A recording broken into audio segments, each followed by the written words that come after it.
এত সম্মান, এত শ্রদ্ধা নিয়ে কে কবে বিদায় নিয়েছে? এত ভালোবাসা, এত মানুষের স্রোত কে কবে দেখেছে? শোকগাথা পূর্ণ করে মৃত্যুহীন এক প্রাণ যেন বেগম খালেদা জিয়া।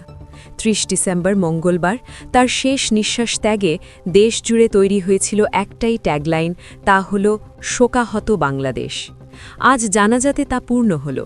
এমন গৌরবময় বিদায় বেগম জিয়াকে দেখার শক্তি হয়তো সৃষ্টিকর্তা দেননি, কিন্তু স্রোতের মানুষ জেনেছে কেমন করে মৃত্যুতেও ইতিহাস লিখলেন ৩ বারের প্রধানমন্ত্রী, আপোষহীন নেত্রী খালেদা জিয়া। মৃত্যু লেখে পূর্ণতার গল্প, মুছে দেয় বিভেদ রেখা, পূর্ণ করে চক্র। প্রিয় স্বামী জিয়াউর রহমানের কবরের পাশেই শেষ ঠিকানা হল বেগম খালেদা জিয়ার। অজান্তে সৃষ্টিকর্তা এমনভাবেই হয়তো লিখে রেখেছিলেন শেষ বিদায়ের পাণ্ডুলিপি। এই মৃত্যুযাত্রা তাই অবিস্মরণীয়, ঐতিহাসিক ও গৌরবময়। পুরো দেশের গন্তব্য যেন মানিক মিয়া অ্যাভিনিউ। সংখ্যায় কি মেলে সে হিসেব? সে হিসেব মেলে আবেগে, শ্রদ্ধা আর ভালোবাসায়।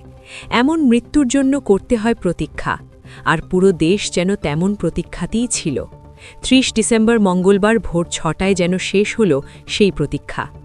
২৩ নভেম্বর শেষ দফায় হাসপাতালে ভর্তি হওয়ার পর থেকে জীবন মৃত্যুর সন্ধিক্ষণে ছিলেন বেগম খালেদা জিয়া। এভার কেয়ার হাসপাতালের আইসিইউতে ১ মাস ৭ দিনের লড়াই অবশেষে সমাপ্ত হল। মমতাময়ী মায়ের শেষ নিঃশ্বাসে পাশে রইলেন সন্তান তারেক রহমান।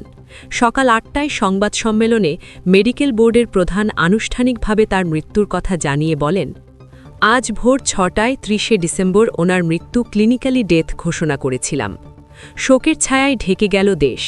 ৩১ ডিসেম্বর শীতের সকালে এভার কেয়ারের হিমঘর থেকে তার মরদেহ নিয়ে গুলশান অ্যাভিনিউয়ের ১৯৪ নম্বর বাসার দিকে যাত্রা শুরু হয়। মায়ের কফিনের পাশে কোরআন তেলাওয়াত করছেন তারেক রহমান, যিনি গত দীর্ঘ ১৭ বছরে হাতে গোনা কয়েকটি দিন পেয়েছিলেন মাকে। মাঝে হারিয়েছেন আদরের ছোট ভাই আরাফাত রহমান কোকোকে। বাবা, মা ও ভাইকে হারিয়ে এখন একা তারেক রহমান। অতঃপর শেষ যাত্রার গন্তব্য সেই মানিক মিয়া অ্যাভিনিউ, যেখানে জাতি শেষ বিদায় জানিয়েছিল প্রয়াত রাষ্ট্রপতি ও স্বাধীনতার ঘোষক জিয়াউর রহমানকে। সেই মানিক মিয়াতেই জানাজা হল ৩ বারের প্রধানমন্ত্রী বেগম খালেদা জিয়া। আর ইতিহাস সাক্ষী হল মানচিত্রে ছোট্ট লাল সবুজ বাংলাদেশের অজস্র মানুষের ভালোবাসায় সিক্ত হওয়া এক অকৃত্রিম রাজনীতিবিদ বেগম খালেদা জিয়ার বড় বিদায়ের।